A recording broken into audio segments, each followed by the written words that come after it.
ಯಾರಮೌತ್ ಎಂಬ ಊರು. ನೋಡಿ, ಇದು ನೀರು, ಯಾರನ್ನ ನದಿ, ಇದು ಸಮುದ್ರ ತೇಳುವಂಥ ಸ್ಥಳ. ಇದು ಯಾರಮೌತ್ ಅನ್ನೋ ಊರು ಹೆಸರು ಹೌದು.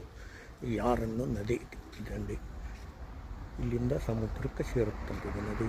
ನೋಡಿ, ಬೋಟಿಂಗ್ ಗೀಟಿಂಗ್ ಆಡೋಕ್ಕೆ ನಾವು ಇಲ್ಲೇ 110 ಕಿಲೋಮೀಟ್ರಿಂದ ಬಂದು 1.5 ಗಂಟೆ ಜರ್ನಿ ಇದು.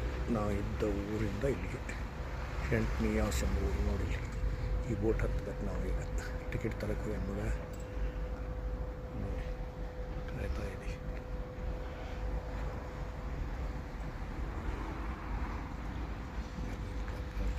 ಜನ ಇವತ್ತು ರವಿವಾರ ಆದ್ದರಿಂದ ಸಿಕ್ಕಾಪಟ್ಟೆ ಟೂರಿಸ್ಟ್ ಬಂದವ್ರೆ. ಎಲ್ಲ ಕಾರ್ ಪಾರ್ಕಿಂಗ್ ಜಾಗ. ಕಾರ್ ಪಾರ್ಕ್ ಮಾಡೋಕ್ಕೂ ಇದಕ್ಕೆ ದುಡ್ಡು ಕಟ್ಟಬೇಕು, ಬೋಟ್ ಆಡೋಕ್ಕೂ ದುಡ್ಡು ಕಟ್ಟಬೇಕು. ಬಟ್ ಏನಪ್ಪ, ಇಂಗ್ಲೆಂಡ್ ದೇಶದ ಜನಕ್ಕೆ ಕಾರ್ ಪಾರ್ಕಿಂಗ್ ದುಡ್ಡು, ಬೋಟಿಂಗ್ ದುಡ್ಡು, ಬರೀ ಟೂರಿಸಮ್ಮಿಂದ ಜಾಸ್ತಿ ಆದಾಯ. ಪ್ರತಿಯೊಂದು ಸ್ಥಳಗಳನ್ನು ಆದಾಯ ಮೂಲಕ ಮಾಡ್ಕೊಂಡ್ರೆ ಜನ. ಈ ದೇಶದೊಳಗೆ ಕಾರ್ ಪಾರ್ಕಿಂಗ್ಗೆ ಇನ್ಶೂರೆನ್ಸಿಂದು ದೊಡ್ಡ ಲಾಭ ಇಲ್ಲ.